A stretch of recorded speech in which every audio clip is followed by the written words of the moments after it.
아하시야, 여호와하스, 아사랴, 한 사람입니다. 한 사람의 이름이 세 가지로 아하시야, 여호와하스, 그리고 아사랴라고 다르게 표현되고 있습니다.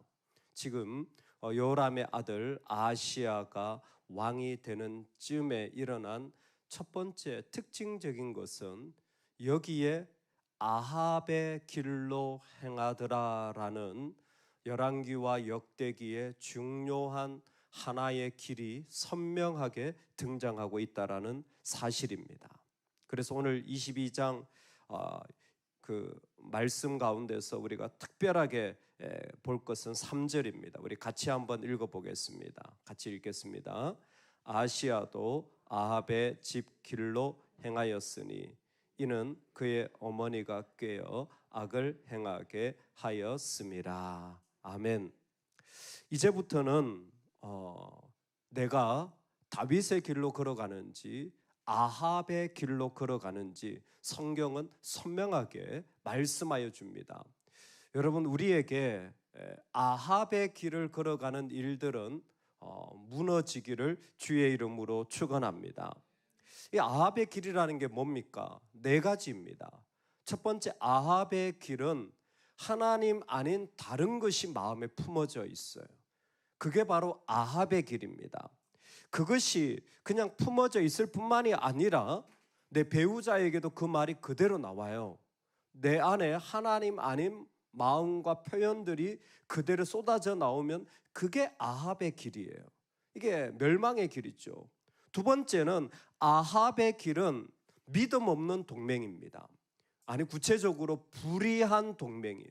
이 아합의 길의 특징은 계속하여서 악한 자와의 연합이 일어납니다. 이상하게 말을 들어도 믿음 없는 사람의 말을 자꾸 듣고 이상하게 길을 행하더라도 그 믿음 아닌 것을 자꾸 가요. 여러분, 성도님이 똑같이 앉아 있어도요, 믿음 없는 사람들을 그 인하여 말하는 것들이 그대로 쏟아져 나올 때가 있습니다. 아합의 길입니다. 세 번째 아합의 길의 특징은 뭐냐면 싫은 메시지를 듣지 못해요. 아합의 길은 자기를 비판하고 판단하는 찌르는 메시지는 견디지 못합니다. 대표적으로 미가야 같은 사람이 있죠. 그런 사람의 메시지는 듣지를 못해요. 늘 그냥 자기한테 좋은 메시지만 듣기를 원하는 게 아합의 길의 특징입니다. 그리고 네 번째, 아합의 길은 반드시 망합니다. 아합의 길은 반드시 망해요. 어떤 모습이든 그는 망하는 길로 걸어갈 수밖에 없습니다. 하나님이 그냥 두시지 않거든요. 그의 안에 있는 그 악을 하나님은 심판하십니다.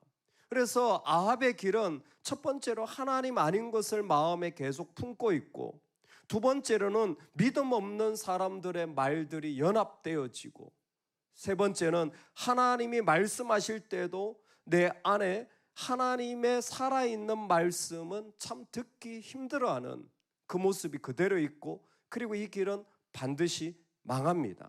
영적 은혜의 길을 잃어버리게 되는 것이죠. 그와 같은 일들이 지금 아하시야부터 시작됩니다. 놀라운 것은 아하시야는 왜 이 길을 걸어갔느냐 했을 때 아합의 집의 길로 걸어간 이유를 설명하고 있는데, 그것은 그의 어머니 때문이라는 거죠. 그의 어머니가 꾀어 악을 행하게 하였음이라. 아하시야의 어머니는 아달랴입니다. 아합의 딸이죠. 이 아달랴가 이 아들을 타락시킨 근본적인 이유라는 것입니다. 여러분, 부인도 아니고 세상의 다른 사람도 아니라 자신의 어머니가 잘못된 믿음의 모습으로 그 길을 행하겠다라는 것은 말할 수 없는 아픔입니다. 그 어머니에 대한 표현을 2절에서는 아하시야의 어머니는 아달랴요 오므리의 손녀더라. 이 정말 가슴 아프게도 아합이 자기 딸을 이름 지었는데 아달랴라고 지었어요. 사실 아하시야, 여호와하스, 아사랴, 이게 다 좋은 이름이에요. 여호와하스, 아하시야 이런 이름은 하나님이 붙잡았다, 그 다음에 아사랴 이런 이름은 하나님이 도우신다. 아주 좋은 이름이에요. 근데 아달랴 이 이름의 뜻이 뭐냐면 여호와를 괴롭게 하는 자, 여호와께서 괴롭게 하는 자. 쌍방으로 이 딸의 이름은 뭐냐면 하나님을 괴롭히거나 하나님 앞에 괴롭힘을 받거나 그와 같은 마음으로 이름을 지은 거예요. 그 이름의 특징 자체가 이 집안의 분위기 자체가 뭐냐면 하나님을 찾지 않는 거예요. 여러분 잘 보세요. 그 가정에 정말 하나님을 찾아가는 과정이 있는지 아니면 고집과 생각이 강하여서 그대로 가는지 이 참 무서운 일입니다. 북쪽도 사실은 원래 하나님의 자녀들이었잖아요. 그런데 그 시간이 지나면서 이 아합의 집안, 그 아달랴까지 그대로 오며 일어난 일이 무엇이냐면 이들은 부부간에도 하나님 찾는 대화는 안 해요. 그냥 자기 고집과 생각대로 각자 살아가는 거예요. 이게 무서운 일입니다. 어떻게 무섭느냐? 그것 때문에 아시아가 타락하는, 그 후손들이 타락하는 일들이 일어나는 거예요. 이미 여기에서 이 악의 길이 시작되었습니다. 그리고 오늘 이 말씀의 세 번째 특징이 일어납니다. 사실 아시아는 많은 이야기가 있지만 오늘 말씀에는 다 줄여서 역대기에서는 정말 그 가운데 소망을 찾고 싶은 거예요. 여기에 소망이 무엇이냐? 여기에 소망이 무엇이냐? 과연 여기에서 하나님 앞에 소망을 품고 어떻게 살아갈 것인가를 열왕기에 비해서 구체적으로 죄를 나열하는 것이 아니라 소망의 자리를 찾고 싶은 거예요. 아시아는 결국 그 안에 첫 번째 아합의 길로 걸어갔어요. 그 어머니의 타락된 모습, 그 하나님을 찾지 않는 그 모습이 그대로 이 사람을 악한 길로 걸어가게 했습니다. 그러니까 자연스럽게 북쪽에 있던 그 요람과의 전쟁에 동참하게 되고 전쟁을 한다니까 이게 북쪽에서도 아합은 계속 아람과 그리고 그의 아들 요람도 계속 아람과 전쟁을 하는 일들 속에 북쪽 왕이 상하게 돼요. 소위 말해서 그 가운데 부상을 입게 되는 거죠. 그게 방문을 하게 됩니다. 여러분 잘 보십시오. 아시아도 타락했죠. 아합도 타락했죠. 아합의 아들 요람도 타락했죠. 전쟁 때문인데 이 악한 자들이 한 번에 모인 거예요. 뭐 하기 좋을까요? 심판의 때가 이르는 거예요. 심판의 때가 이르는 거예요. 여러분 악은 차면 하나님 반드시 심판하십니다. 악이 차면 반드시 심판해요. 여러분 뒤로 물러서시기 바랍니다. 엎드리시기 바랍니다. 하나님이 심판하실까 두렵습니다. 여러분 내가 심판받으면 괜찮아요. 하나님이 내 자녀를 심판하시면 어떡하시겠어요? 나를 심판하면 괜찮아요. 내가 품었던 것을 심판하면 어떡하시겠어요? 그 무서운 제약된 모습을 빨리 돌이키시기 바랍니다. 그거 하나님 앞에 견딜 수 없는 무서운 일인데 그와 같은 모습을 아무렇지도 않게 가지고 살아가는 이 악함이 때가 찬 거예요. 아시아가 올라오고 요람이 그 가운데 모이고, 그래서 세 번째 이 본문의 특징이 무엇이냐면 하나님이 예후를 보내시는 거예요. 엘리사를 통하여서 예후를 보내는 거예요. 예후를 보내는 이유는 나봇의 피를 흘렸던 아합 집안에 대한 심판이었습니다. 그래서 그 예후가 그 자리에 가가지고 이 모든 악에 대하여 심판하게 됩니다. 우리 한번 7절인데 마지막으로 같이 한번 읽어보겠습니다. 시작. 아시아가 요람에게 감으로 해를 입었으니 이는 하나님께로 말미암은 것이라. 아시아가 갔다가 요람과 함께 나가서 님시의 아들 예후를 맞았으니 그는 여호와께서 기름을 부으시고 아합의 집을 멸하게 하신 자이더라. 아멘.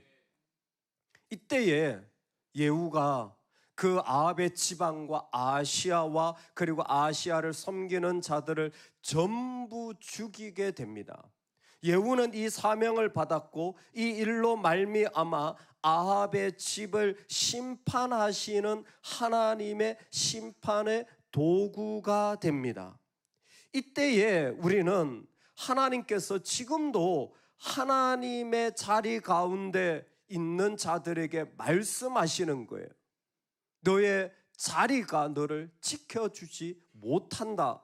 다윗의 집이라는 이름이 자동으로 보호막이 되지 못한다.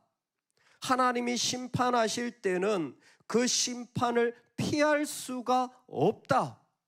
그래서 예후를 통하여 이 모든 악이 심판받도록 하나님은 말씀하고 계십니다.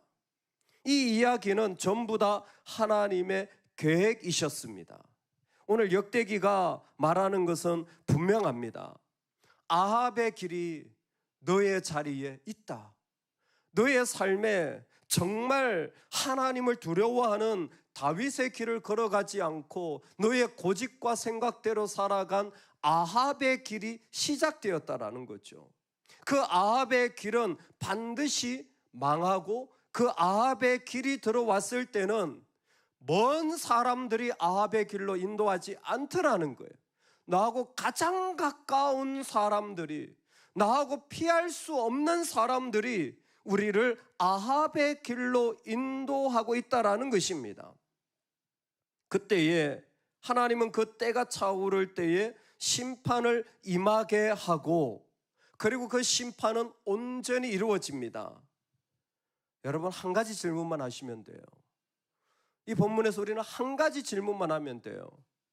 우리는 다윗의 길로 걸어가야 합니다.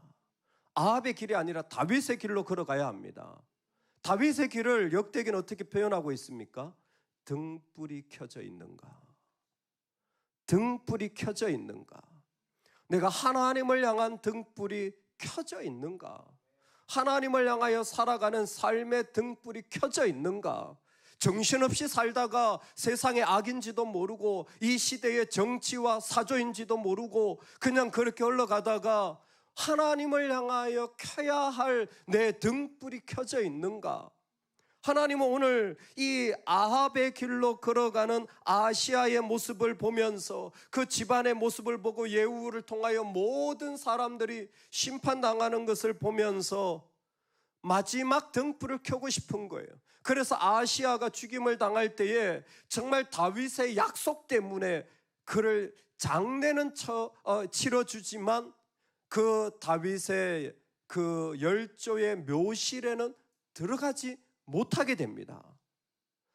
유일하게 살아남은 아들의 모습의 마지막이에요. 하나님은 다윗의 그 약속이 완전히 꺼져가는 것을 보고 있는 거예요. 그럴 때 오늘 우리가 살아가는 삶에 하나님을 향한 등불이 타오르는 은혜가 있기를 소망합니다. 우리 안에 하나님을 향하여 살아가고자 하는, 아니 하나님으로 다시 만들어지고자 하는, 하나님 앞에 처음부터 다시 시작되어지는 그 하나님의 등불이 우리 가운데 활활 타올라서 어떤 악의 세력이 오더라도 오히려 그 자리가 하나님 나라 되어지는 은혜가 있기를 간절히 축원합니다. 아멘.